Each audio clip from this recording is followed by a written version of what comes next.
کبیرہ گناہوں کو چھوڑ دیں، بس جنت ہے انشاءاللہ۔ کبیرہ کیا ہے؟ سب سے پہلے نماز کا جان کر قضا کرنا، داڑھی کاٹنا بھی معذرت کے ساتھ کبیرہ گناہ میں داخل ہے، سود کھانا، رشتہ داری توڑنا، بشرطے کہ وہ بہت زیادہ برا سلوک نہ کر رہا ہو۔ اگر آپ نے جوڑنے کی کوشش کی پھر بھی کم بخت نہیں جوڑ رہا، پھر چھوڑ دو اس کو اپنے حال پہ، پھر گناہ نہیں ملے گا۔ اپنی طرف سے پوری کوشش جوڑنے کی کرو۔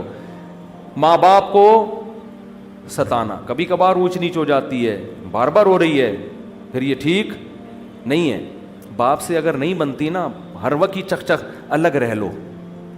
جب لڑکا جب بالغ ہو جاتا ہے، شادی ہو جاتی ہے، تو ابا کے ساتھ رہنا فرض نہیں۔ بعض دفعہ ایسے ہوتا ہے کہ واقعی ابا ہی تھوڑے سے ٹیڑھے دماغ کے ہوتے ہیں، وہ بچے کو جینے ہی نہیں دیتے، وہ جب بھی گزریں گے کچھ نہ کچھ ہوتا ہے یہ بعض دفعہ۔ تو بجائے باپ سے بدتمیزی، اونچی آواز سے بات، اس کی حق تلفی، پتلی گلی سے نکل لو، شادی کر کے الگ رہو، ابا سے خیریت پوچھتے رہا کرو، لڑو نہیں، اونچی آواز سے باپ کے سامنے بات مت کرو۔ کبیرہ گناہ ہے، قتل کرنا کبیرہ گناہ، شراب پینا بولو کبیرہ گناہ۔ غیبت میں بھی دو قسمیں ہیں، کچھ غیبتیں ہلکی پھلکی ہوتی ہیں، وہ صغیرہ میں داخل ہیں، کچھ غیبتیں بھاری بھرکم ہوتی ہیں۔ بھاری بھرکم وہ ہے جس سے اگلے کی عزت کا جنازہ نکل جائے۔ آپ نے کسی کو برائی میں دیکھا، زنا کرتے ہوئے یا کوئی اور، اسلام نے کہا اس پہ پردہ ڈالو، آپ نے لوگوں کو جا کے بتا دیا یہ کام کر، حالانکہ وہ چھپ کے کر رہا تھا۔ اب وہ توبہ کر لے گا، اللہ معاف کرے گا، لیکن پبلک معاف، زندگی بھر کے لیے اس کی عزت ختم۔ شوہر کوئی زنا کرتا ہے، برائی، لوگ بیوی کو جا کے بتا دیتے ہیں، بھائی چھپ کے ایک آدمی نے کام کیا ہے، پردہ ڈالو، اس کو الگ سے سمجھا دو لے جا کے، کیوں اس کے راز کو فاش کر رہے ہو؟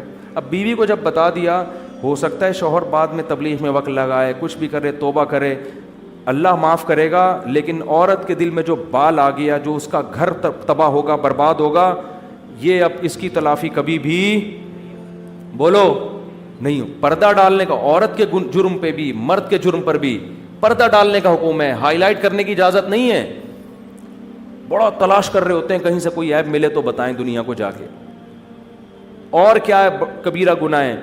رمضان کا ایک روزہ بھی جان کر قضا کر دیا تو یہ صغیرہ گناہ۔ سارا سال روزے نہ رکھیں، نہ 10 محرم کا رکھیں، نہ عرفہ کا رکھیں، وہ سب نفلی روزے ہیں۔ رمضان کا ایک بھی چھوڑنے کی، نہ مزدور کو چھوڑنے کی اجازت، نہ ٹیچر کو، نہ اسٹوڈنٹ کو، نہ اس کو جس کا کل پرچہ ہے، پیپر ہے۔ یہ کبیرہ گناہ ہے بھائی، یہ تو اللہ کی طرف سے اجازت نہیں ہے، نہیں چھوڑ سکتے آپ۔ اور توڑ دیا تو 60 روزوں کا کفارہ بھی ہے۔ رمضان کا روزہ اگر توڑ دیا نا بیماری کے بغیر تو 60 روزے لگاتار رکھنے پڑیں گے، پھر اللہ گناہ کو معاف کرے گا۔ تو یہ بھی زکوٰۃ نہ دینا بھی کیا ہے؟ کبیرہ گناہ ہے۔ سال میں ایک دفعہ اللہ 2.5% مانگ رہا ہے، تو یہ سب کبائر میں داخل ہیں۔ تو ان کبیرہ سے اگر بچ جائیں گے، اللہ کہتے ہیں چھوٹی موٹی خطائیں وہ رحمان ہے، نماز سے معاف ہو جاتی ہیں، لیلۃ القدر میں جاگنے سے معاف ہو جاتی ہیں، اور حج سے معاف ہو جاتی ہیں، عمرے سے معاف ہو جاتی ہیں، صدقات و خیرات سے اللہ کا غضب ختم ہو جاتا ہے۔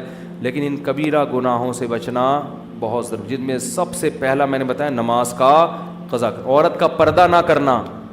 کبھی کبھار بے پردگی ہو جائے صغیرہ، مستقل وہ اپنے آپ کو ایکسپوز کرتی رہتی ہے مردوں کے سامنے، مستقل وہ اس کا کام ہی یہی ہے، بے حیائی پھیلا رہی ہے، تو یہ صغیرہ میں نہیں ہے، یہ کس میں ہے؟ یہ کبیرہ میں داخل ہے۔ اللہ تعالی ہم سب کو عمل کی توفیق دے۔